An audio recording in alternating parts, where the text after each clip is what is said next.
بەڵام پەیامێکیشم بۆ تێگڕای خەڵک و بۆ حکوومەت و کاربەدەستانیش چییە؟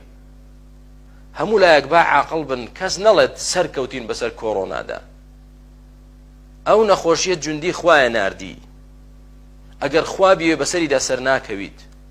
بڵێ سوپاس بۆ خوا ئەو بەڵایە، ئەو ناڕەحەتیە، ئەو موسیبەتەی لەسەر هەڵگرتین، لەسەری سوک کردین، خوای گەورە لەسەرمان لابەرە.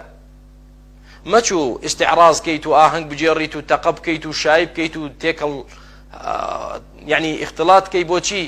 وەڵا شایی ئەوەمانە خۆشی ئەومانە سەرکەوتین بەسەر کۆڕۆنا. تۆ چی تا سەرکەی بەسەر کۆڕۆنا؟ بە ئەمریکاتەوە، بە رووسیاتەوە، بە سینتەوە، بە هەموو وڵاتە زلهێزەکان، بە بەریتانیا و بە ئیتالیا و فەڕەنسا و ئیسپانیا و هەمووی دەناڵێنێ لە بەردەستی، کەس نەیتوانیوە سەرکەوێ بەسەریدا. سەرکەوتنی چی؟ بەڵێ ئێمە ئەسبابەکان دەگرینە دەست، بەڵام دەڵێن خوای پەروەردگار